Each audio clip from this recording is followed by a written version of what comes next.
Bismillahirrahmanirrahim. Assalamualaikum warahmatullahi wabarakatuh. Ahlan wa sahlan wa marhaban bikum jami'an. Ikhwah fillah, adik-adik santri kelas 7 MKW Putra yang dimuliakan oleh Allah Subhanahu wa taala. Alhamdulillah, pada kesempatan kali ini dengan rahmat Allah kita bisa bertemu kembali untuk melanjutkan KBM online kita, khususnya di mata pelajaran An-Nahwu. Terkait dengan kegiatan KBM kita di hari ini akan kita gunakan untuk memurojaah, mengulang kembali materi-materi yang pernah kita pelajari bersama secara umum ya, dan secara kilat ya, karena kita memurojaah untuk persiapan kita menghadapi ujian tengah semester di pekan depan ya, khususnya di mata pelajaran An-Nahwu. Dan di sini Ustadz menyampaikan beberapa poin-poin penting, tentunya arahan dan nasihat bagaimana kalian nanti akan mengerjakan soal-soal nahwu bahasa Arab yang pernah kita pelajari bersama dalam video materi kita ini. Baik, kita mulai ya. Nanti silakan adik-adik ikuti penjelasan Ustadz sampai selesai. Karena ini sifatnya murojaah ya, berarti kita secara umum ya. Kita mulai dari yang pertama, yaitu terkait dengan tujuan kita mempelajari ilmu nahwu.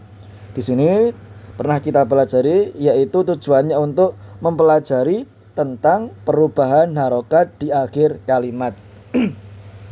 Jadi nanti kalau kita rajin mengikuti pelajaran nahwu dari awal sampai akhir akan tahu ini kenapa bisa dibaca Muhammadun, Muhammadan, dan Muhammadin. Kemudian kita belajar terkait dengan bagaimana menyusun sebuah kalimat sempurna dalam bahasa Arab yang terdiri dari al-harfu, al-kalimah, kemudian sampai ke jumlah al-mufidah. Dan sering Ustadz sampaikan, al-kalimah di sini berbeda dengan makna kalimat dalam bahasa kita, bahasa Indonesia. Al-kalimah artinya kata ya. Kalau al-harfu huruf, abjad. Kemudian al-haraf ini terdiri dari dua, huruf hijaiyah dan huruf yang bermakna.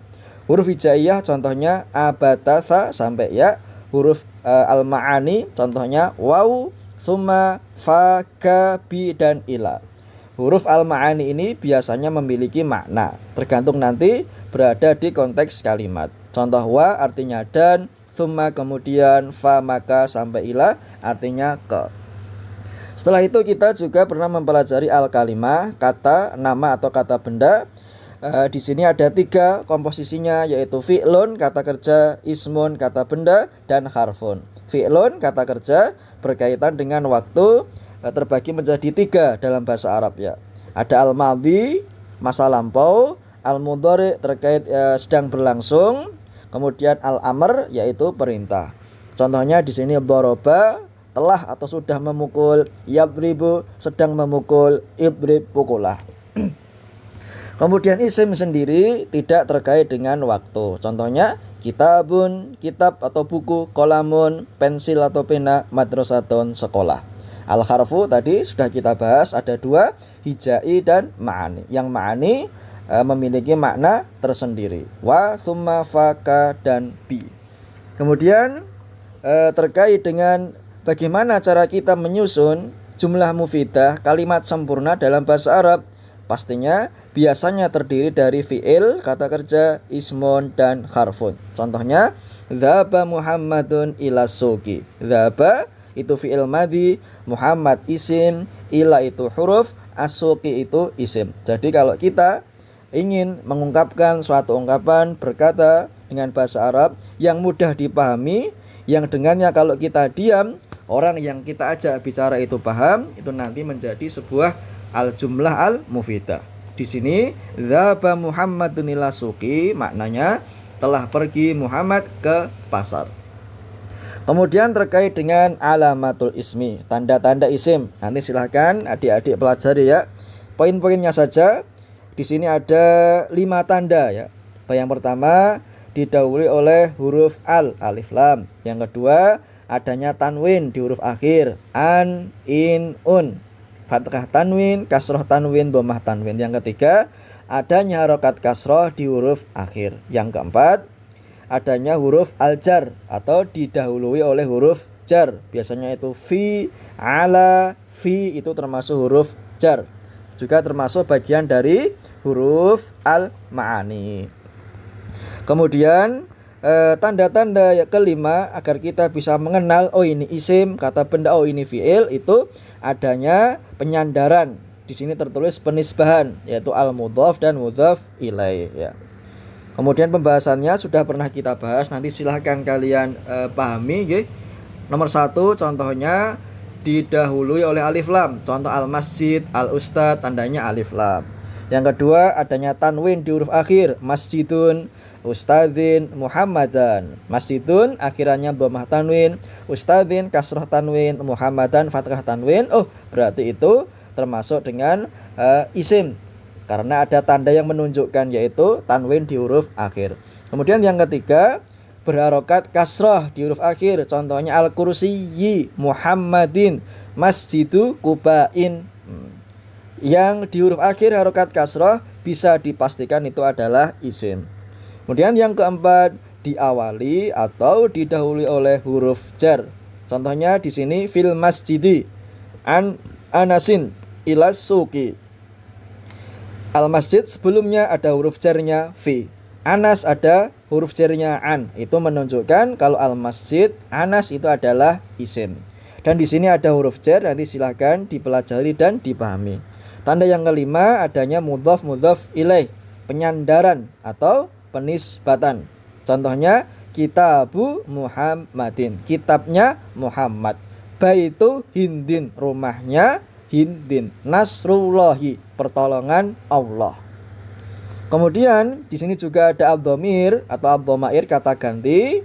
Ini nanti sering keluar ya di ujian, tolong dipahami dan dihafalkan ya. Dan penerapannya dalam fi'il atau isim. Huwa huma hum, hiya huma hunna, itu kata ganti orang ketiga. Anta antuma antum, anti antum antum antunna, itu kata ganti orang kedua. Kemudian ana nahnu, kata ganti orang pertama. Dan untuk pemahaman tolong dibedakan. Oh ini misalnya dia laki-laki atau dia perempuan. Oh ini jumlahnya 1 atau 2. Oh ini jumlahnya jamak atau tidak ya. Sering Ustadz sampaikan dalam bahasa Arab senantiasa dibedakan antara laki-laki dengan perempuan dan jumlah pelakunya. Bisa 1 orang, 2 orang, atau bahkan lebih ya. Huwa huma hum, hiya huma hunna, anta antuma antum, anti antuma antunna, ana nahnu. Ini tolong nanti dipelajari. Kemudian juga ada nanti soal alamatul fi'li, terkait tanda-tanda fi'il. Kalau tadi alamatul ismi, tanda-tanda kata benda. Sekarang tanda-tanda kata kerja.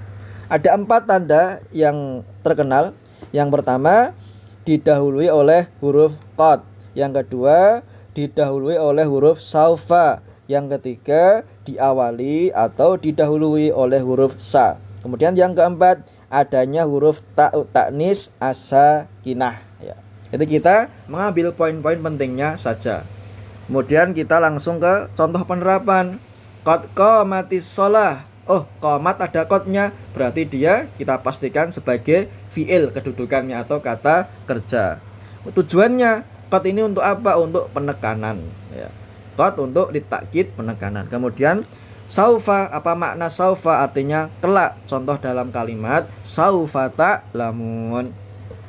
Kemudian sa maknanya akan. Jadi ada perbedaan antara saufa dengan sa. Saufa itu kelak, kalau sa itu akan. Jadi akan lebih bisa lebih mendekati zaman atau waktunya. Kalau saufa waktu yang sangat lama. Penerapannya dalam kalimat sata'lamun, kalian akan segera mengetahui ya. Kemudian yang keempat, ta'u ta'nis as-sakinah, tak sukun yang menunjukkan ta'nis. Pelakunya atau fiilnya itu perempuan. Contoh dalam penerapan kalimat qamat Fatimatu. Dalam kata kerja qamat, berdiri, karena pelakunya itu Fatimah, maka ada tambahannya ta'ut ta'nis as-sakinah. Ya. Kemudian di sini ada penerapan dhamir terhadap fiil ya. ada fi'il madhi, ada fi'il mudhari, dan juga ada fi'il amr. Ini tolong adik-adik pahami dengan sebaik mungkin. Kalau huwa itu fi'ilnya apa? Misalnya fa'ala, huma fa'ala, hum fa'alu. Kemudian kalau hiya fa'alat, sampai kalau ana fa'altu, nahnu fa'alna. Kemudian juga fi'il mudhari'nya dan fi'il amrnya. Ya, seperti itu. Kurang lebih apa yang Ustadz sampaikan ya. Kalau adik-adik pahami, nanti insya Allah akan mudah dikerjakan ya. Semoga kalian mendapatkan taufik dari Allah Subhanahu wa taala, dimudahkan untuk pengerjaan soalnya ya. Nanti untuk memurajaah silakan dilihat kembali materi-materi yang pernah kita pelajari bersama atau yang pernah Ustadz sampaikan dalam video materi pembelajaran Ustadz. Begitu, itu tadi sedikit gambaran terkait dengan materi yang akan keluar atau kisi-kisi di pelajaran Nahwu. Baik, jangan lupa ya untuk yang belum mensubscribe video, silahkan di subscribe. Kalau ada komentar, kritikan, saran atau usulan, silahkan ditulis di kolom komentar atau langsung dijapri ke nomor Ustadz. Barakallahu fikum, semoga dimudahkan. Aku qouli hadza, wassalamualaikum warahmatullahi wabarakatuh.